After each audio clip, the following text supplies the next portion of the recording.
So we planned a lot, but on pretty short notice.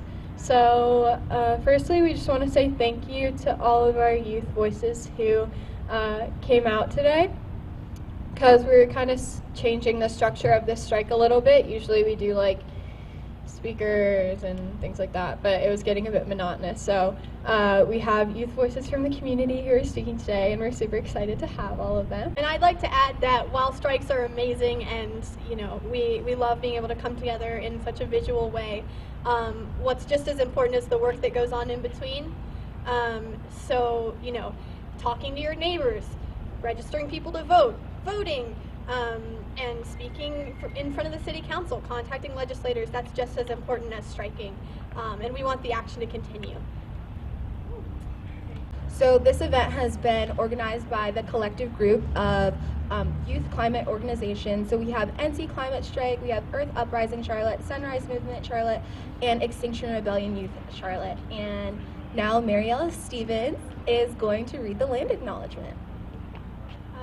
So we'd like to begin by acknowledging that we are standing on colonized land. This land does not belong to us. It once belonged to, and still belongs to, proud Cherokee, Catawba, Saponi, and Congaree peoples. And acknowledging the grave injustices inflicted upon these people, we would be remiss not to mention the many enslaved and indentured servants whose labor we still profit from today. It is our responsibility to take the time to honor, respect, and fight for the people to whom the land rightfully belongs.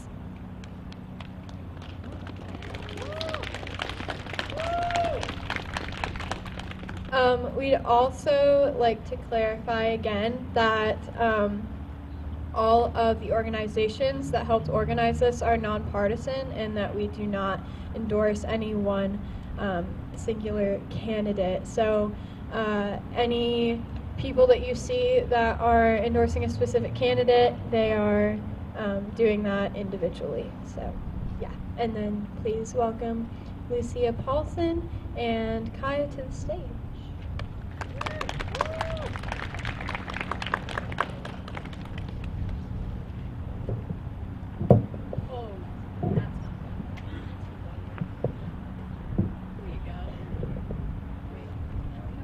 Wait, is this working? Okay, we're good. On January 1st, we will have 10 years.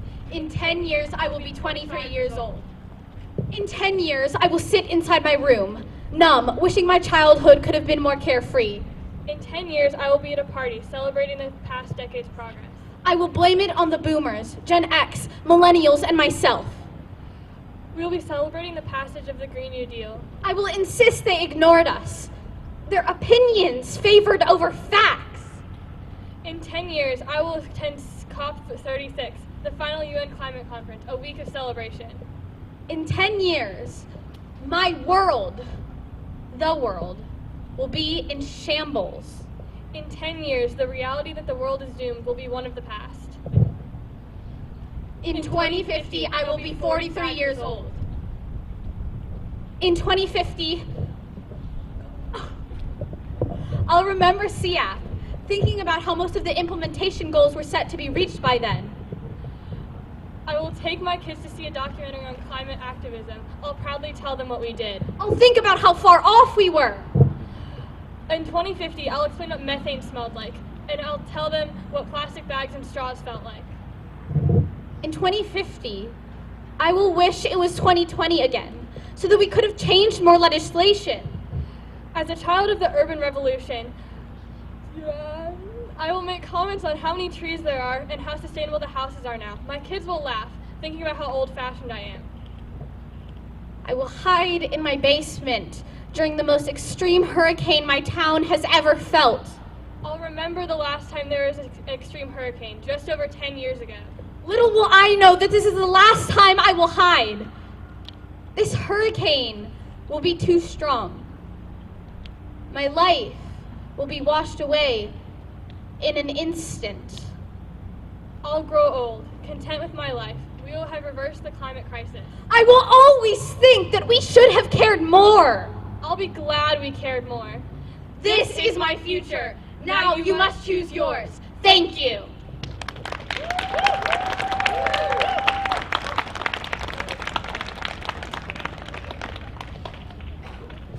Next, we'll have Athena Woodward come up and do her speech. Also, if you're just coming in, please go sign up at that table back there so that we can get your information. And yeah, Athena.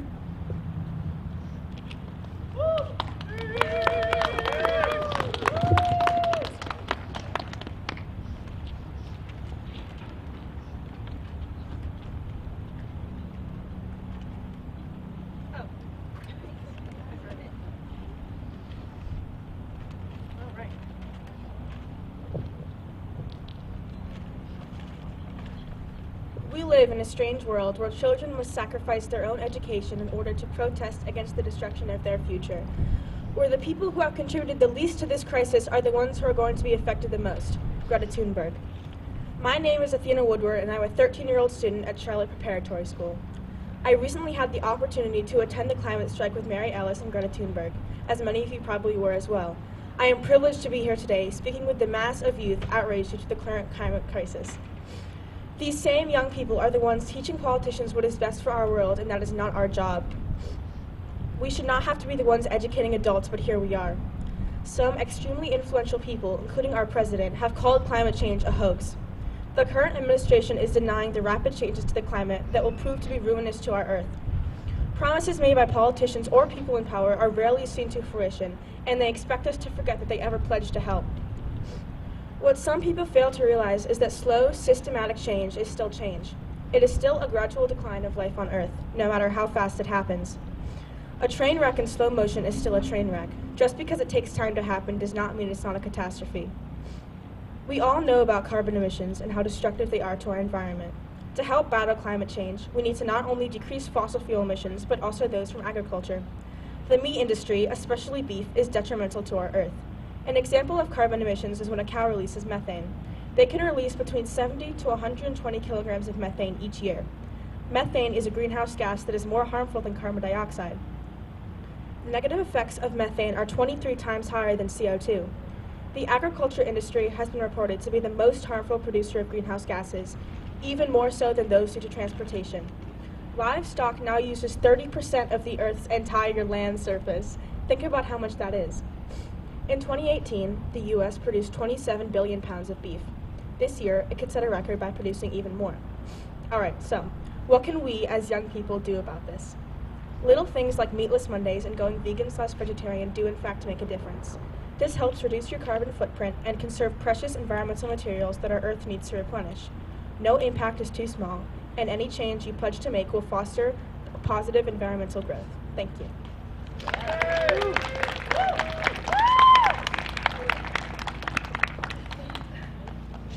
Is transportation.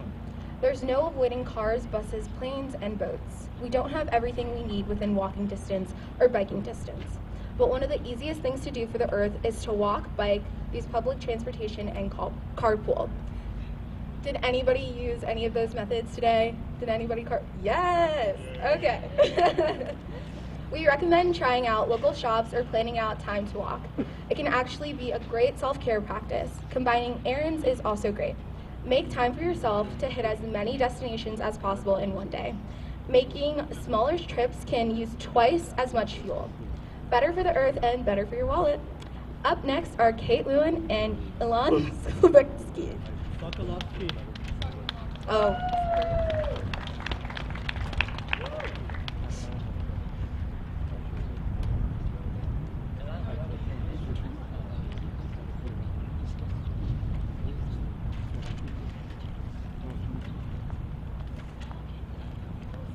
Hi, I'm Kate with Climate Reality Project. A few weeks ago at a family dinner, the dreaded topic of politics came up, as I'm pretty sure happens with most families. I tried to stay out of the conversation, but when climate change came up, I had to step in. My grandma had said that she doesn't consider a candidate's climate plans and policies when she's voting. I was taken aback. How could she say she loved me if she didn't want me to live on a healthy planet? When I confronted her, she just looked confused. I then realized that it wasn't that she chose to deny the climate crisis, she just never heard the facts. For millennials and Gen Zs like me, we see the news everywhere, on social media, TV, and school. However, older people like my grandma aren't exposed to the current and global news as much. That night, I saw an opportunity present itself. I shared with my grandma data from reliable sources showing the climate crisis is a huge threat to our future. The next day, she explained the climate crisis to her friends in her retirement club. Now my grandma says that they discuss the climate crisis almost daily, and they're all passionate about the issue. They're also making an effort to spread awareness to others who are still in the dark. My grandma told me that she and most of her friends no longer support political candidates who deny climate change. Although it might not seem like it right now, at the end of the day, the power lies in the people. Education is key to getting political and economic leaders who ignore this emergency out of power. The more informed people are about the climate crisis, the less likely they are to support deniers. By being here today, you're all helping to spread the word. I know we have the power to make change. We just need to educate, vote, and most of all, stick together and rise up against those who are just trying to destroy our future. Thank you.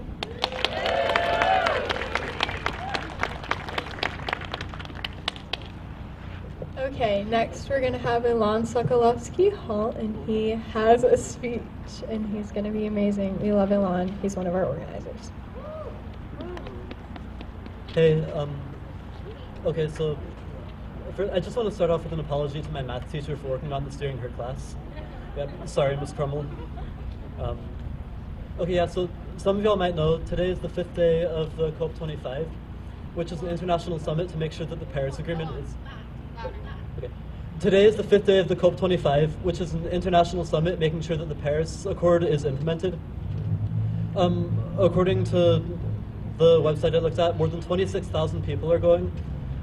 Delegates from 200 countries. The Pope is there. Greta Thunberg is there. The Democratic Republic of Congo, Canada, Pakistan, China, India, they all sent delegates there.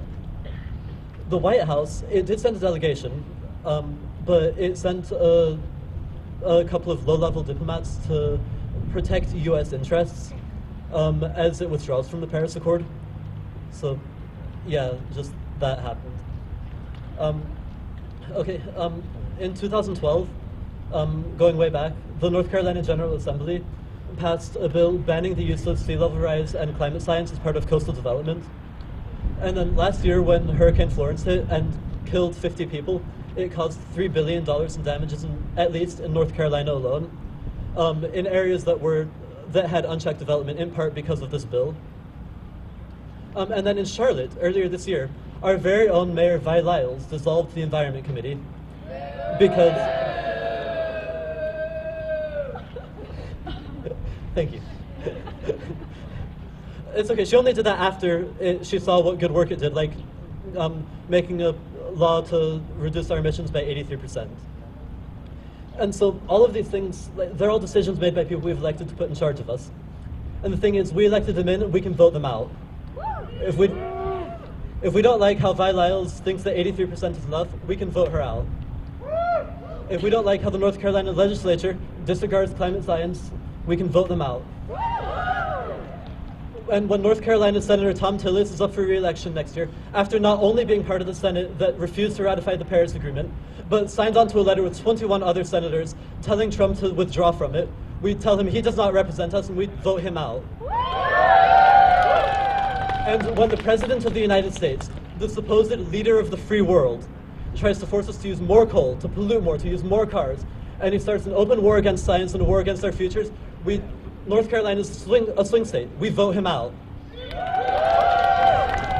So the moral is vote. That's one of the single most important things you can do to fight climate change. If you're 16 years or older, you can register to vote using the form on the Board of Elections website. If you're not 16, or if you can't vote, there are still things you can do. You can make sure that your friends and your parents are registered. You can volunteer for a voter registration drive. You can volunteer with a candidate in the election next year.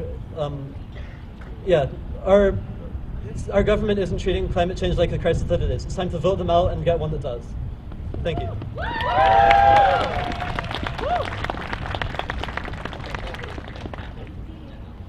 Okay, so,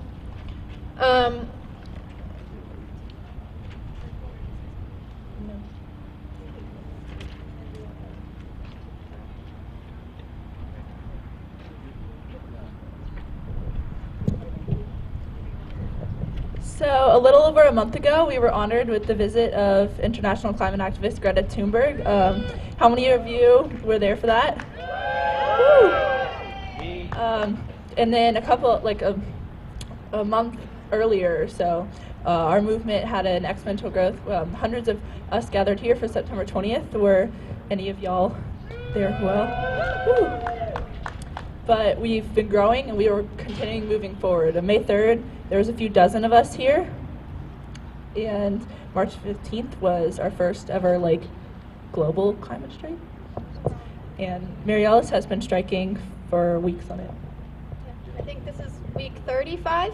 Yeah, 35.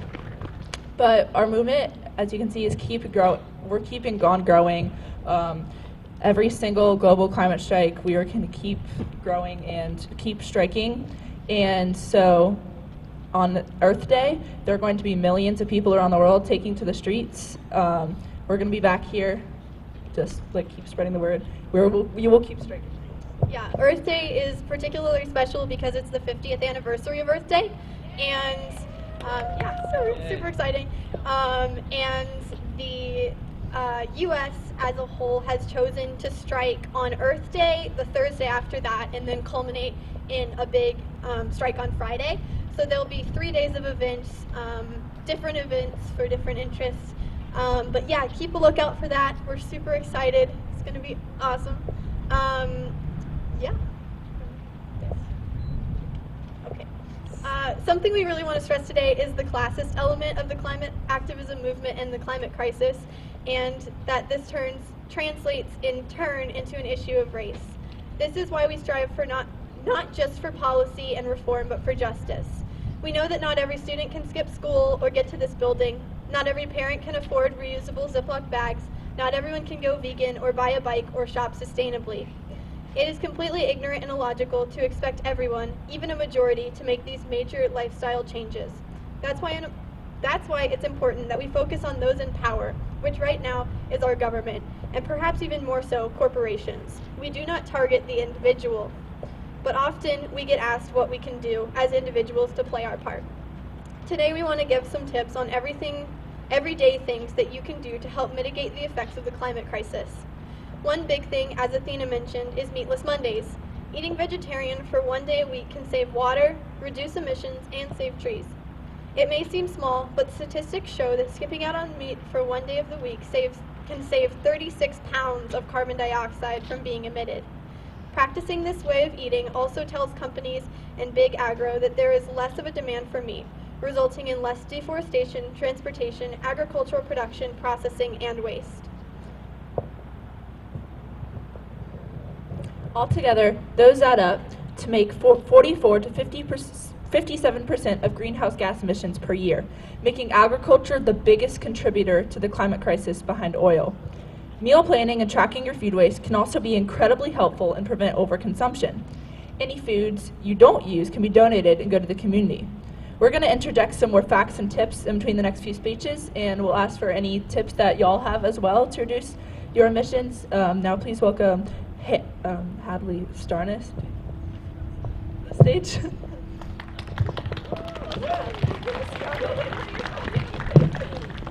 Hello, I'm incredibly nervous. This is probably not going to go well, but we'll try.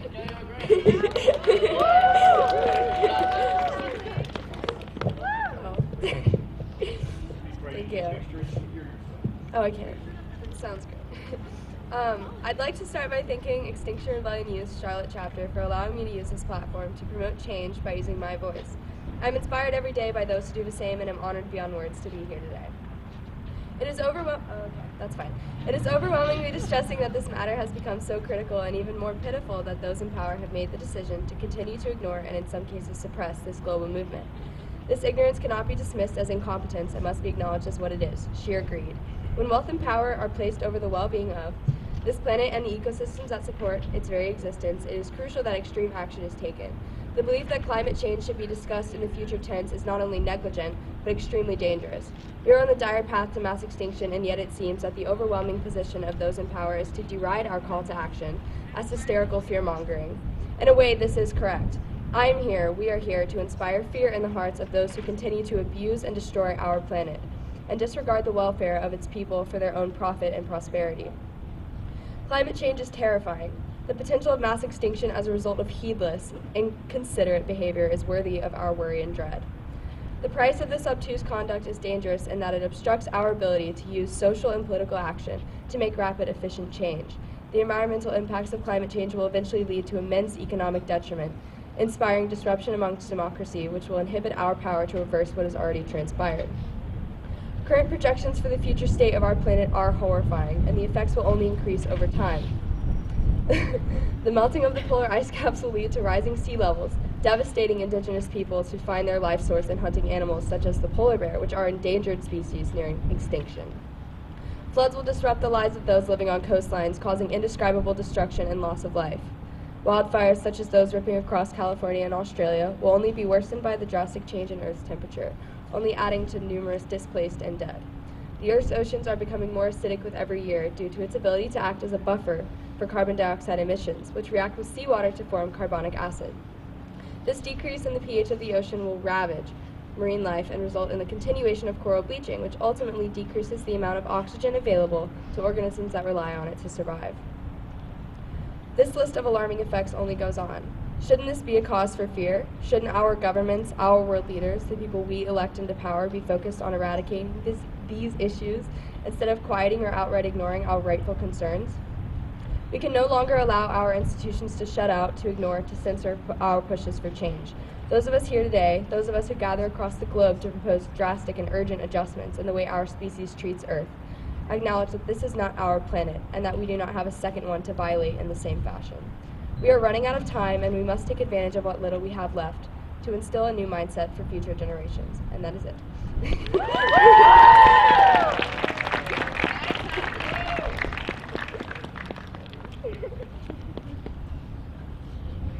Okay, awesome. So let's see. Okay, so our next little climate tip / fact is pretty simple. It's something that everybody can do, and it's just to research, just to do some research. So we do it all the time as organizers of these organizations. But yeah, if you want to buy sustainable cleaning products, a quick Google search can be really helpful for that. We have an incredible wealth of information, and all we need is the minimal drive to type something in and click. So all you have to do is care enough to look into something. But again, back to classism, those things online aren't always an option. And this is why we must give, donate, and fund, and educate. The holiday season is upon us, and it's a great opportunity to force sustainability onto your family with cute, trendy gifts, or to share the wealth and give to charities and nonprofits who help those less fortunate. The climate crisis is about everyone, and nurturing our community is a critical part of the rebellion. Our next speech will be by Kate Harrison. So beforehand, I just wanted to say it's obviously kind of pretty cold out here, so just to kind of keep it this casual atmosphere, if y'all need to just stay warm, do whatever you need in, sit down, keep it kind of casual.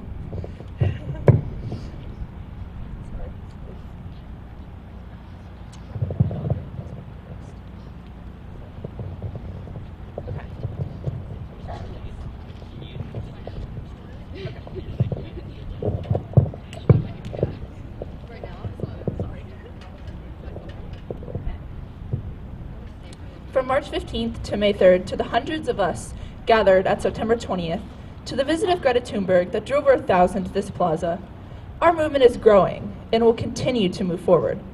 The city of Charlotte was also moving forward into becoming a sustainable and resilient city. But this took a major step backwards in March when the Environment Committee was dissolved. The environment, now getting a third of the time it previously did, and only a small fraction of the time that it needs. We would like to thank Mayor Lyles and the City Council for unanimously passing the Sustainable and Resilient by 2050 resolution. But in order for Charlotte to truly be the Queen City, We must be leaders in climate action and continue to take steps to commit to this resolution. The people of America have come together and mobilized at this level before to respond to the crisis at hand. And we can do it again because we must do it again. Since when has America been the country to sit back and wait for others to lead? We need to be taking action now. The environment needs its own committee, and our leaders need to be able to move forward towards making this city green. Yeah. Mayor Lyles, listen to the growing voices for change coming from the people, a voice that will keep growing. Because of the democracy, the power comes from the people. And when the people rise up, our leaders will have to listen. We are rising and will continue to rise and will continue striking. Activism is working, so act. I'll see you guys on Earth Day.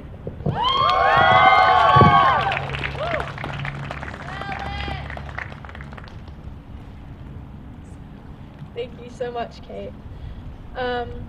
So next,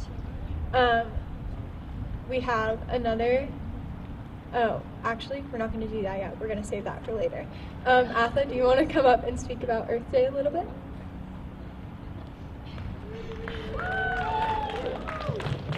Okay, so unlike this strike where we had just about a week to plan it, we already know the dates for Earth Day, which is 22nd to the 24th of April. So we have like approximately 4.5 to 5 months to plan and hype up our strike for Earth Day, which is going to be a 3-day long strike, to really drive the point home about why it's super important to act with the climate in mind. So one of our things that we're planning is that we're going to build the hype, and each month we're going to have a big event and not wait for global deep strike dates. So hopefully we're going to plan something during the holidays as well as one every month. And we look forward to all of you here, as well as just generally spreading the information in any possible way wherever you can, that we're going to have monthly large strikes as well as sort of art installations and anything else that you can come up with. And we're taking your emails, and also just what we're planning on is expanding the movement in terms of getting many more people involved so that our art installations, our strikes, and everything else can be much more bigger and much more community focused. And so know that Earth Day is 4.5 months away, and every month there's going to be something huge planned. Yeah, that.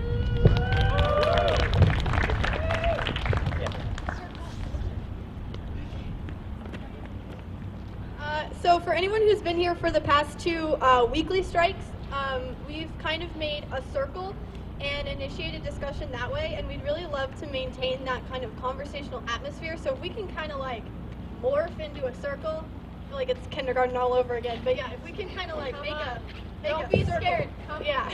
forward and sit up here and sit all in here. It's all good. We are gonna. Oh. All right, we can just sort of expand and move forward and backwards.